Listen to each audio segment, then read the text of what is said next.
Hello friends. Now this is second part of our discussion in notification number 14 by 2022.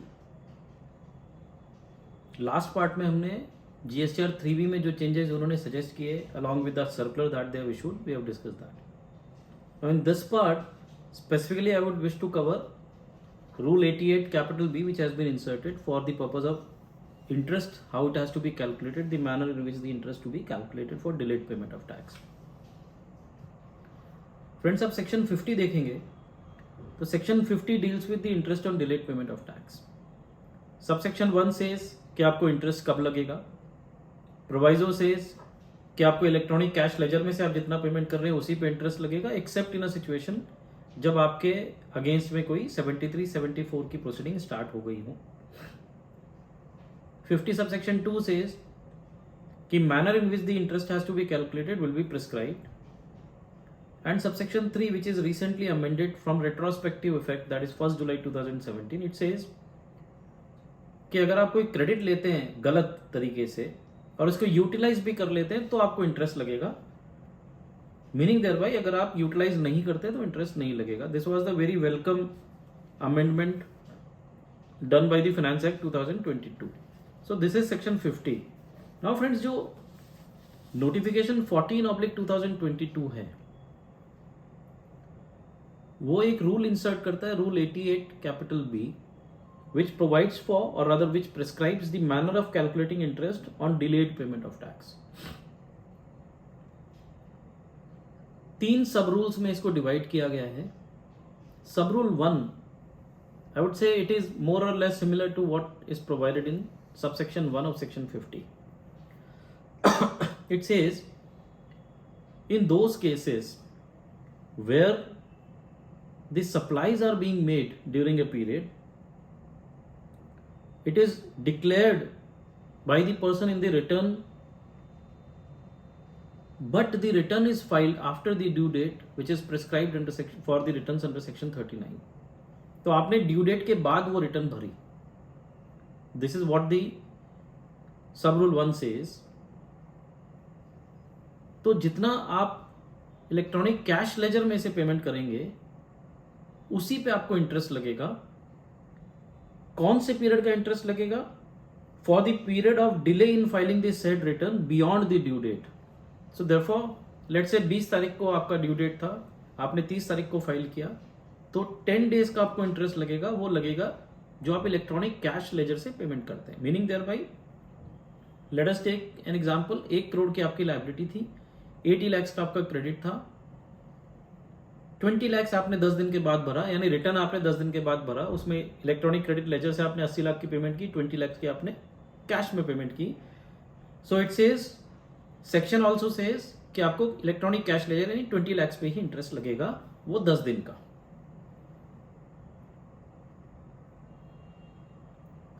लेकिन एक exception इसमें डाल दिया एंड दैट एक्सेप्शन सेज कि अगर ये रिटर्न जो आपने डिले फाइल किया वो सेक्शन 73 या 74 के प्रोसीडिंग को कमेंस होने के बाद अगर आपने भरा तो in that case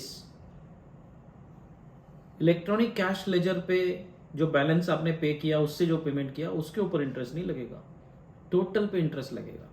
the total amount which was outstanding on that amount you will have to pay the interest. That is an exception to this sub rule 1. Rather this is also proviso to section 50 subsection 1.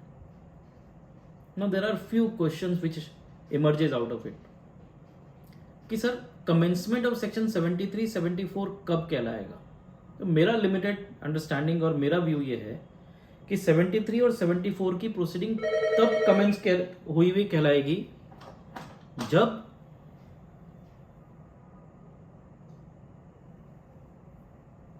Show cause notice issue हो जाएगा. Till the date show cause notice is issued, I am of the view it is still under investigation or examination, but the moment section 73 show cause notice is issued it will be said that the proceedings have commenced.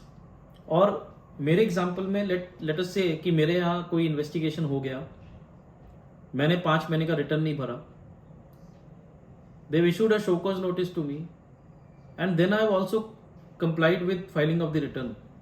So in this case आपको gross पे भरना पड़ेगा, although this is also challenge before the honourable Gujarat high court, but provision आज की date में ये है कि आपको उस पर ग्रॉस अमाउंट, टोटल अमाउंट पे इंटरेस्ट भरना पड़ेगा, ना कि जो आपने इलेक्ट्रॉनिक कैश लेजर से पेमेंट किया था उस पर। ठीक है सर। अब दूसरा क्वेश्चन ये अराइज होता है कि मैंने एक GSTR-1 भरा, मेरे 20 इनवॉइसेस मैंने इशू किए थे, उस GSTR-1 में 17 इनवॉइसेस मैंने शो किए, 3 invoices were missed to be shown in GSTR-1 and same has happened in GSTR-3 भी ऑल्सो। मैंने 17 के सामने वही अमाउंट की पेमेंट कर दी। Know after let's say 2 months और 3 मंथ्स मुझे ध्यान आया कि वो 3 इनवॉइसेस तो मैंने मिस कर दिए। So I have 2 options as per my understanding, I am not into compliance but still जो मेरी अंडरस्टैंडिंग वो ये है कि पहला ऑप्शन है कि मैं अपने GSTR-1 में अमेंडमेंट कर सकूं, but whether an invoice can be inserted, I am of the believe कि आप इनवॉइसेस जो इंसर्ट हो चुके हैं उसको अमेंड कर सकते हैं, नए इनवॉइसेस तो आपको नए रिटर्न्स में ही दिखाने होंगे। सो देयरफॉर 3 महीने के बाद जब मुझे याद आया तब मैं वो रिटर्न भरने गया, जब 3 महीने के बाद वाला उसके GSTR-1 में मैंने वो इनवॉइसेस दिखा दिए। सो द क्वेश्चन अराइज, क्या ये मेरा नॉन कंप्लायंस होगा या उसकी वजह से मेरे को ग्रॉस पे इंटरेस्ट लगेगा?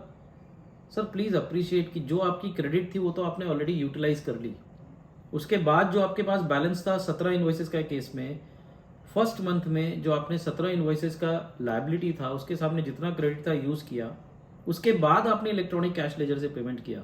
सो now there is no question, और आपको ये जो 3 इनवॉइसेस हैं उसको डिले आपने GSTR-1 में दिखाया, फिर भी आपको उस पर इंटरेस्ट आपको भरना ही है, because there is delay in payment and that interest will be at the rate which is notified. So there should not be any confusion pertaining to this.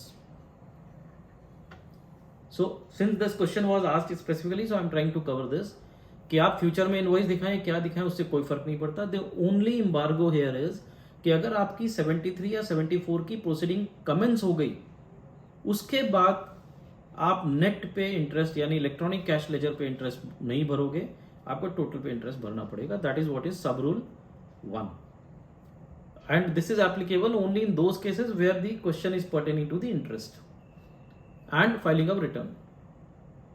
अभी सब रूल 2 ये बोलता है कि all other cases meaning thereby there is a case of delayed payment on account of delayed filing a return after the due date under section which is specified 39.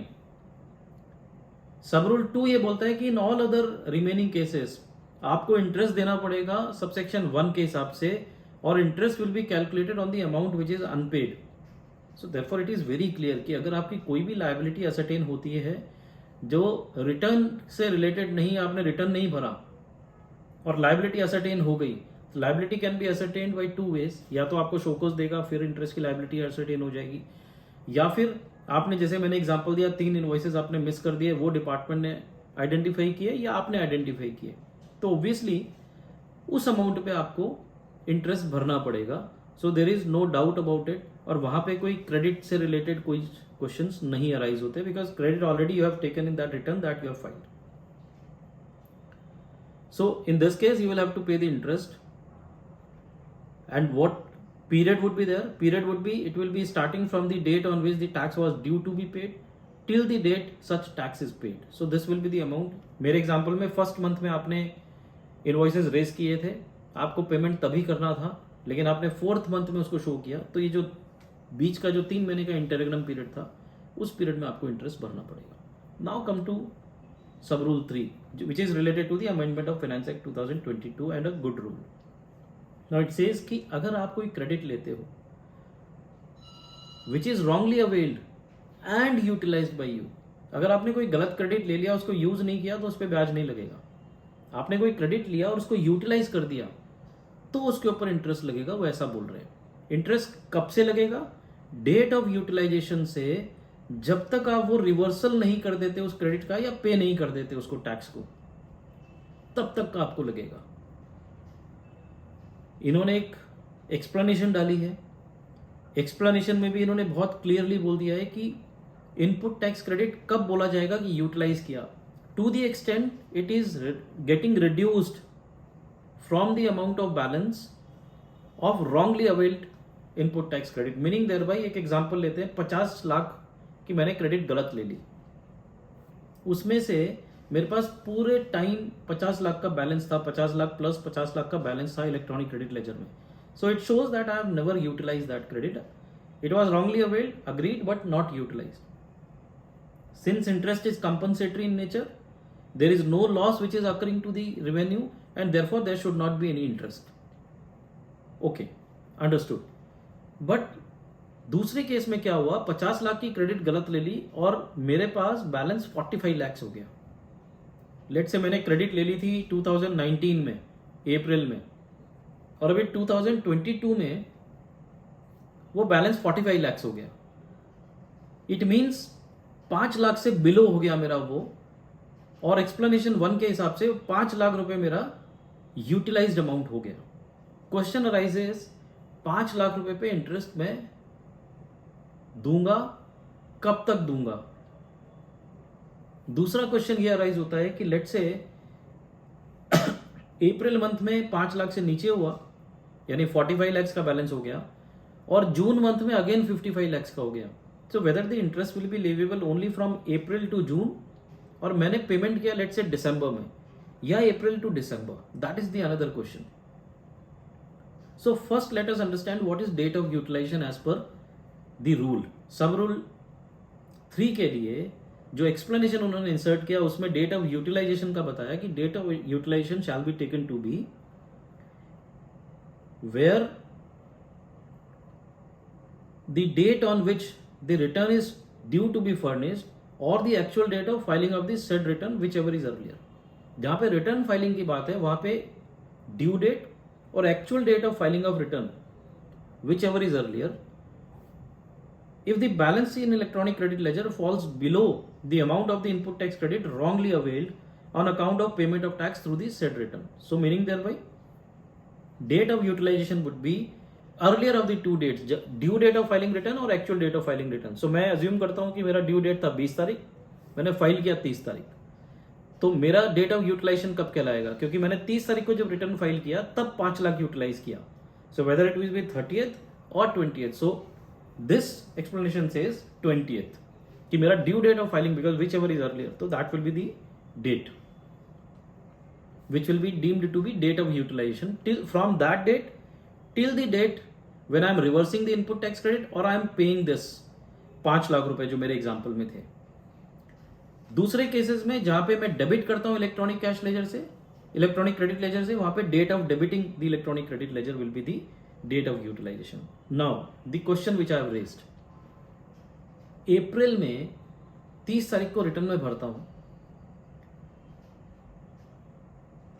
50 lakh से मेरी electronic credit ledger का balance 45 lakh हो जाता है. 5 lakh is deemed to be utilized. Now in June मेरा balance again 55 lakh हो जाता है, but I pay this amount of 5 lakh rupees which was wrongly availed and utilised in the month of let's say December. So interest will be applicable for date of utilization, that is 20th of the April month till June और April month till December. So मैं अगर इस provision को ध्यान से पढ़ूं तो it says the interest has to be paid calculated on the amount of input tax credit wrongly availed and utilized, which is 5 lakh rupees in my example, for the period starting from the date of utilization, which is 20th of the month, which is April in my example, of such wrongly availed input tax credit till the date of reversal of such credit or payment of tax in respect of such amount. So meaning thereby ये पढ़ने के बाद ये conclude कर सकते हैं कि not till June the interest will be applicable till December, because आप जो ये 5 लाख रुपए ये अमाउंट जो आप पे कर रहे हैं, आपका बैलेंस 55 लाख हो गया जून में, but that was pertaining to some other credits, but आपने ये अमाउंट जो गलत अवेल किया और यूटिलाइज किया वो अमाउंट तो आपने दिसंबर में भरा है. So therefore April till December will be the interest that will be applicable to you. So friends, this was my take on the rule 88 capital B which they have inserted to provide the manner in which the interest is to be calculated on delayed payment of tax. This was part 2. We'll come with part 3 also, because there are a lot of changes in 14/2022. But for the time being, I am thankful to each one of you for the patience hearing, and I hope that this video will certainly create some value for all the participants, all the listeners, and all the persons who are watching this video. Thank you, friends. Thank you very much.